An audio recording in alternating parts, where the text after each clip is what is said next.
tougher, the preparation for the fight or the fight itself? The preparation for the fight. Yeah, I think the fight starts here. You know, you win the fights in the gym. It all depends on how hard you train, how hard you're gonna work, and what the outcome is gonna be. And I've always said, and I always felt that the fight is more the fun part. You know, you come in rehydrated and you're ready to go, and the excitement, the adrenaline's all pumping in, and I feel like that's more the fun part of this career. Do you try to stray away from gym wars? Because a lot of fighters, they go into sparring and they put too much out there and end up leaving a piece of themselves in that gym, in that ring. Yeah, I don't do that. You know, I keep away from that. When we come here to work, we come here to work. If a guy wants to bang it out, we'll bang it out for a little bit, but at the same time we use other tactical movements and other things to not continue to do that, because we spar 3 days out of the week, you know, and they're long sparrings. They're not 2-4 rounds, or everything's 8, 10, and 12, and you got to remember all of that's going to carry on into the later times of your career. So you gotta take care of yourself. You can't just come in here and bang it out. You don't get paid for sparring. Right. Or at least I don't. That's a good answer.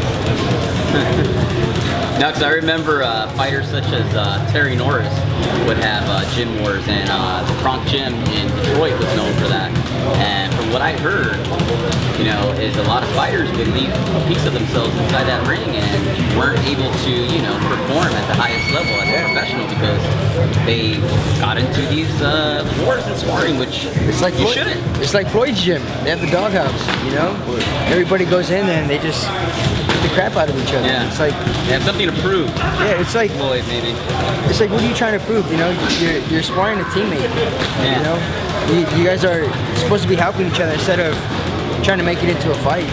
And they go in there for what, 20, 30 minutes until who gives up, and then they're like, all right, well, I'm the man because you gave up. Yeah, that's it's not right, man. It's not good. It's not a career. This That's is one of the dumbest things I think you could have, any fighter could do. Oh yeah.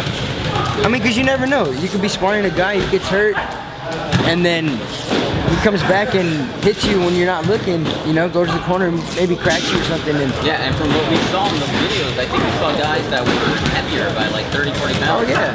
Sparring a smaller guy and being forced into getting into the sparring session, not even sparring session, getting into a real fight, just because you're being pushed into it because you want to prove yourself around everybody that's Team Mayweather.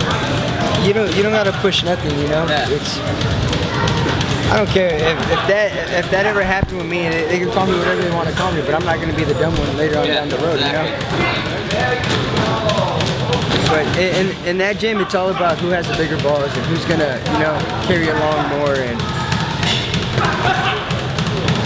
you know, you leave those days for the fight night, you know? Yeah.